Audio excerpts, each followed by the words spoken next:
20 শতকের শুরুতেই বাংলার আনাচে কানাচে ছড়িয়ে পড়েছিল স্বদেশী আন্দোলনের আগুন। লাভপুরও তার বাইরে ছিল না। প্রত্যক্ষভাবে আন্দোলনে না জড়ালেও তরুণ তারাশঙ্করের মনে সেই আগুনের আঁচ এসে পৌঁছেছিল। দেশমাতৃকার টান ক্রমশ প্রবল হতে লাগলো তার মধ্যে। পড়তে শুরু করলেন স্বামী বিবেকানন্দের রচনা। মনের ভিতরে জন্ম নিতে লাগলো এক নতুন চেতনা। শুরু হলো দেশকে নতুনভাবে জানার, চেনার, বোঝার পর্ব। তবে এই আত্মজাগরণের পূর্ণ রূপ দেখা গেল কলকাতায় পড়তে আসার পর। তখন মাথার ভেতরে একটাই স্বপ্ন ঘুরপাক খাচ্ছে, দেশ স্বাধীন হবে, হতেই হবে। কিন্তু প্রশ্ন ছিল, কোন পথে যাবেন তিনি? তখনকার সময়ে স্বদেশী আন্দোলনের আগুন খানিকটা নিভে এসেছে, আর সশস্ত্র বিপ্লবের পথে তার মন একেবারে সায় দিতে পারছিল না। ঠিক এই সময় 1920 সালের দিকে পরিচয় ঘটল এক নতুন নামের সঙ্গে, মোহনদাস করমচাঁদ গান্ধী। তার অহিংস আন্দোলনের ডাক যেন এক নতুন আলো দেখালো তারাশঙ্কর বন্দ্যোপাধ্যায়কে। নতুন উদ্যমে ঝাঁপিয়ে পড়লেন দেশ সেবার কাজে। ফলত বেশ কয়েকবার গ্রেপ্তারও হতে হলো তাকে। জেলের ভেতরেই দেখা গেল আরেক অগ্নিযুগের বীর সুভাষচন্দ্র বসুর সঙ্গে।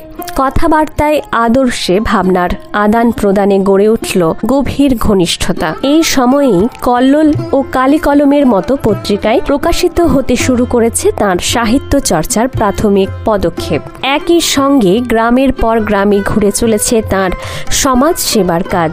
যদিও একটু লক্ষ্যহীন, তবু জমিদারির মতো নিষ্ক্রিয় জীবনের চেয়ে ঢের ভালো। যখন প্রকাশিত হলো তারাশঙ্কর বন্দ্যোপাধ্যায়ের প্রথম উপন্যাস চৈতালি ঘূর্ণি, উপন্যাসটি তিনি উৎসর্গ করেছিলেন সুভাষচন্দ্র বসুকে। এরপর সমস্ত বৈষয়িক বন্ধন ছিন্ন করে বোলপুরে শুরু করলেন একটি ছাপাখানা। উদ্দেশ্য ছিল একটাই, দেশ প্রেমকে কেন্দ্র করে একটি সাপ্তাহিক পত্রিকা প্রকাশ করবেন।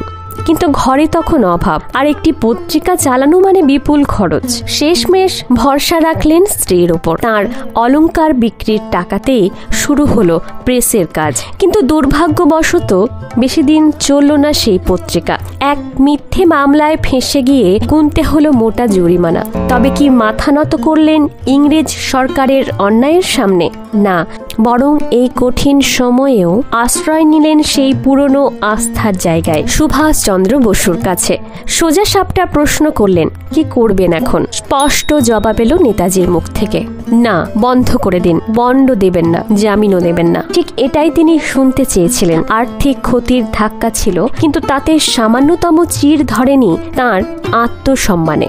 ধন্যবাদ। আমি মন্দিরা।